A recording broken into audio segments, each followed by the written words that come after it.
I tried every sleep method for my toddler. Here's what actually worked. When I say we tried everything, I really mean everything.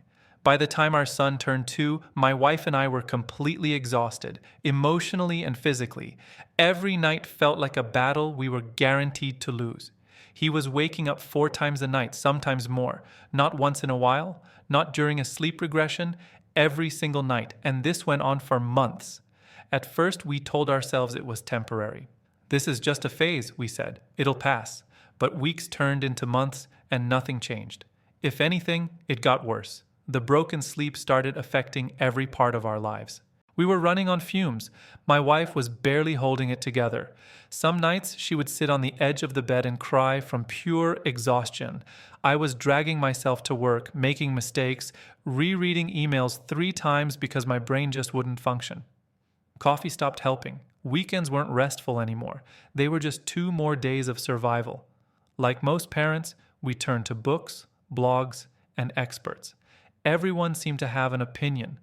Everyone claimed they had the answer, and because we were desperate, we tried them all. Cry it out? We gave it a shot. People swore by it. They said it was hard for a few nights, but worth it in the long run. For us, it was a nightmare. Our son screamed until he was hoarse. We felt sick listening to it. Nobody slept, and it didn't improve anything. If anything, bedtime became more stressful because he started associating the crib with fear. Co-sleeping. We tried that too. We thought maybe he just needed closeness. Instead, all 3 of us slept worse. He kicked, rolled, and woke up constantly.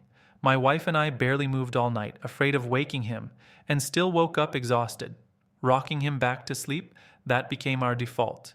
Every wake-up meant picking him up, pacing the room, bouncing, shushing.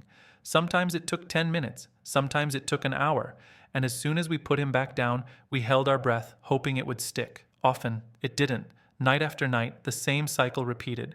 Wake up, go in, rock, put down, wake up again. We were zombies, real zombies. No patience, no energy, no joy. Parenting started to feel like something we were failing at, even though we were trying our hardest. Then, one night, after yet another wake-up, something inside us just snapped. Not in anger, but in clarity. We realized that whatever we were doing wasn't working, and doing more of it wasn't going to magically fix things. That's when everything changed. We stopped treating every wake-up like an emergency. This was the biggest shift, and it went against almost everything we'd been told. Most parenting advice says you should respond immediately. Run in the second your child makes a sound. Don't let them struggle. Don't let them be uncomfortable. But here's what we learned the hard way. Toddlers wake up between sleep cycles naturally. That's normal. Adults do it too. The difference is, adults know how to roll over and go back to sleep. Toddlers are still learning that skill. When you rush in immediately at every sound, you're unintentionally teaching them that they can't handle those normal moments on their own. You're teaching them that waking up always leads to attention, rocking, or interaction. So we tried something that felt almost too simple. We waited 5 minutes, not crying it out, not ignoring him, just 5 minutes of quiet waiting. If he was truly upset, we would go in. But if he was just fussing, shifting, or making sleepy noises, we waited. The first night was nerve-wracking. Every second felt longer than the last. But something incredible happened. He went back to sleep on his own. Twice.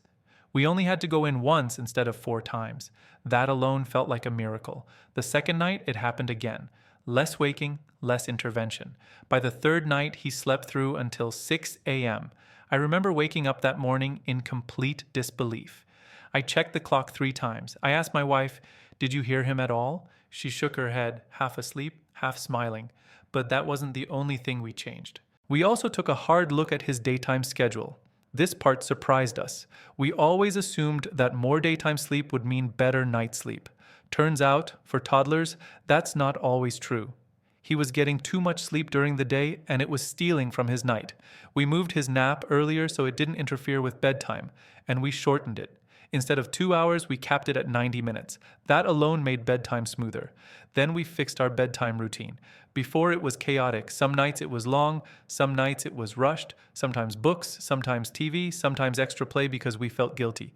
We changed all of that. Same time, same steps, every single night. No exceptions, bath, pajamas, 2 books, lights out, 20 minutes total. That was it. The predictability made a huge difference. Toddlers thrive on knowing what comes next. When bedtime stopped being a negotiation and became a routine, the resistance faded. Within 2 weeks, bedtime went from a 2 hour battle to 20 minutes of calm. But here's the part that shocked me the most. Our son became happier during the day, better mood, more energy, fewer meltdowns, more patience. It wasn't just that we were sleeping better. He was sleeping better too. Good sleep didn't just fix our nights, it fixed our whole family dynamic. Meals were easier, mornings were calmer. We actually enjoyed spending time together again.